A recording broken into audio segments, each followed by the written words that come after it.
Assalamualaikum warahmatullahi wabarakatuh. Kami dari kelompok 12 yang beranggotakan 2 orang. Saya sendiri Rahmat Hidayat dan rekan saya Nur Fatihah. Baiklah, kami di sini akan menjelaskan bagaimana itu sistem pendidikan di Arab Saudi. Jadi sistem pendidikan di Arab Saudi itu memisahkan antara laki-laki dan perempuan sesuai dengan syariat Islam secara umum. Sistem pendidikan di Arab Saudi dibagi menjadi 3 bagian utama. Yang pertama, pendidikan umum untuk laki-laki. Yang kedua, pendidikan umum untuk perempuan. Dan yang ketiga itu pendidikan Islam untuk laki-laki. Untuk pendidikan umum, baik laki-laki dan perempuan mendapat kurikulum yang sama dan ujian tahunan yang sama. Pendidikan dibagi menjadi 4 bagian. Yang pertama, pendidikan dasar terdiri dari usianya itu 16 sampai 12 tahun. Pendidikan menengah usianya itu 12 sampai 15 tahun. Pendidikan sekunder 15 sampai 18 tahun. Dan pendidikan tinggi atau yang bisa disebut universitas atau akademik. Pendidikan Islam tradisional bagi laki-laki dibaguskan untuk membentuk calon-calon anggota Dewan Ulama. Kurikulum untuk sekolah Islam tradisional juga sebagian menggunakan kurikulum pendidikan umum, tetapi fokusnya pada studi Islam dan bahasa Arab. Kurikulum dan metode pembelajaran yang digunakan di Arab Saudi. Sistem pendidikan di Saudi Arabia pada dasarnya mengambil kurikulum yang ada pada negara Arab lainnya, terutama negeri Mesir, dengan lebih menekankan pada pelajaran keagamaan. Penerapan kurikulum dimonitor melalui berbagai cara seperti melalui kepala sekolah, kunjungan oleh para inspektur di kantor-kantor distrik, dan juga melalui sistem ujian akhir yang mencakup seluruh materi yang seharusnya diajarkan pada setiap semester. Pemilihan metode mengajar berbeda-beda antara masing-masing mata pelajaran.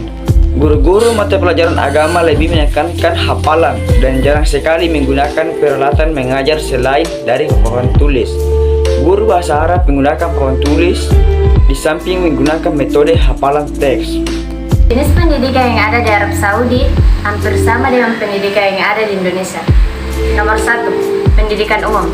Pendidikan umum merupakan pendidikan dasar dan menengah yang mengutamakan perluasan pengetahuan yang diperlukan oleh peserta didik untuk melanjutkan pendidikan ke jenjang yang lebih tinggi. Untuk jenjang pendidikannya hampir sama di Indonesia, yaitu SD yang ditempuh selama 6 tahun dan SMP kemudian dilanjutkan sekolah menengah atas atau SMA. Nomor 2, pendidikan kejuruan.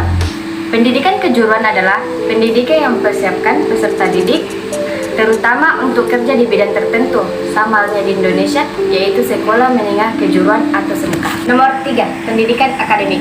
Pendidikan akademik merupakan pendidikan tinggi program sarjana dan pasca sarjana yang diarahkan terutama kepada penguasaan disiplin ilmu pengetahuan tertentu. Nomor 4, pendidikan profesi. Merupakan pendidikan tinggi sekolah program sarjana untuk mempersiapkan peserta didik memasuki suatu profesi atau menjadi seorang profesional. Nomor 5, pendidikan vokasi. Pendidikan vokasi adalah pendidikan tinggi yang mempersiapkan peserta didik untuk memenuhi pekerjaan dalam keahlian terapan tertentu maksimal dalam jenjang diploma 4 atau setara dengan sarjana S1. Nomor 6, pendidikan keagamaan. Merupakan pendidikan dasar menengah dan tinggi untuk mempersiapkan peserta didik dapat menjalankan peran yang menuntut pengetahuan dan pengalaman keagamaan atau menjadi ahli ilmu agama. Nomor 7, pendidikan khusus. Pendidikan khusus merupakan penyelenggaraan pendidikan untuk peserta didik yang berkelainan atau peserta didik memiliki kecerdasan luar biasa yang diselenggarakan inklusif atau bergabung dengan sekolah biasa.